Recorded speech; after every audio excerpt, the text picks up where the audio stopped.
नमस्कार दर्शकों, स्वागत है आप सभी का भूमि के नाम चैनल में। हमारी पिछली वीडियो यानी कि समुद्र मंथन के वीडियो में हमने यह देखा था कि समुद्र मंथन क्यों हुआ था और समुद्र मंथन में से समुद्र मंथन कैसे हुआ था, उसमें से क्या-क्या निकला था, कौन से रत्न निकले थे और इसके बाद जानेंगे आगे की कथा। आगे की कथा ऐसी है कि समुद्र मंथन में जो आखिरी रत्न मिला था वो अमृत था और यह एक रत्न से कम नहीं था और यह अमृत रत्न का कलश लेकर स्वयं भगवान धन्वंतरी जी के जो कि विष्णु के अवतार हैं, वो धन्वंतरी रूप में प्रकट हुए। और इसके बाद वहाँ पे दैत्य और देव दोनों भी उपस्थित थे। दैत्य बड़े ही चालाक थे। उन्होंने क्या किया, वह अमृत का जो कलश था वह भगवान धन्वंतरी के हाथ से लेके वो भाग गए। और इसके बाद देवता चिंतित हो गए, भयभीत हो गए कि अगर वो अमृत दानव पी लेंगे तो वो अमृत अमर हो जाएंगे और फिर इंद्रलोक और देवलोक सभी जगह हाहाकार मचाएंगे। तो इसके बाद सभी देव भगवान विष्णु के पास गए और उन्होंने प्रार्थना की कि कैसे भी करके अभी उन दानवों को रोकना होगा।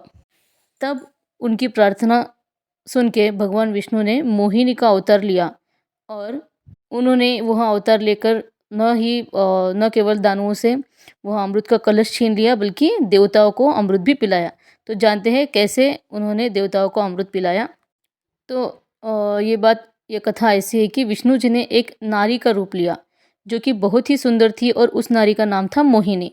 मोहिनी ने असुरों के से अमृत लिया और देवताओं के पास गई। अभी उन्होंने असुरों को अपनी ओर मोहित कर लिया और अ, उनसे मोहित होके असुरों को पता ही नहीं चला कि उन्होंने उनसे वह अमृत का कलश कैसे छीन लिया। फिर बाद में उन्होंने जब मोहिनी देवों को अमृत पिलाने ही वाली थी, तब वहाँ पे एक राक्षस भी था जिसका नाम स्वरभानु था।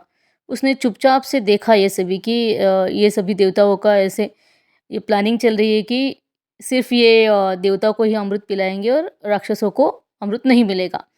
तो वो उसने क्या किया कि चुपके से वह देवताओं के साथ बैठ गया, यानी कि देवताओं के जैसे भेष बना के देवताओं के बीच वो बैठ गया और मोहिनी उसको भी देवताओं समझ के अमृत पिलाने जा रही थी। जैसे कि वह एक एक करके देवताओं को अमृत पिला रही थी, तो उसके बाद में क्या हुआ कि वो सुदर्शन को भी स्वरभानु को भी अमृत पिलाने जा रही थी। लेकिन जैसे ही उसने अपने मुंह में अमृत ले लिया, तभी मोहिनी यानी कि भगवान विष्णु को पता चला कि अरे ये तो एक राक्षस है। फिर उन्होंने सुदर्शन चक्र निकाला, यानी कि यहाँ पे सुदर्शन चक्र का उपयोग किया है भगवान विष्णु ने मोहिनी अवतार में और उसका गला काट दिया। अब इससे क्या हुआ कि उसकी अमृत की एक घूंट इसके मुंह से नीचे, गले से नीचे उतर गई थी और वह उसका जो शरीर था वह भी अमर हो गया और उसका हम नाम बुलाते हैं राहु, जो कि हम नवग्रहों में से एक मानते हैं। और उसका जो सर था उसमें भी अमृत जा चुका था मुंह के रास्ते, तो हम उसको बताते हैं केतु। केतु भी एक ग्रह है। तो ऐसे स्वरभानु नामक राक्षस का जो सिर है उसको हम केतु बुलाते हैं और जो उसका शरीर है निचला हिस्सा उसको हम राहु बुलाते हैं। तो ये थी कथा समुद्र मंथन के पार्ट 2 की। इसमें अमृत का वर्णन किया गया है। अमृत जब निकलता है तो कैसे वह देवताओं को पिलाया जाता है दैत्यों के हाथ से छीन के, और इसमें भगवान विष्णु ने मोहिनी का अवतार लेके यह कार्य संपन्न किया था। अगर आपको यह कथा अच्छी लगी है तो चैनल को सब्सक्राइब करिए, लाइक शेयर और कमेंट कीजिए। धन्यवाद।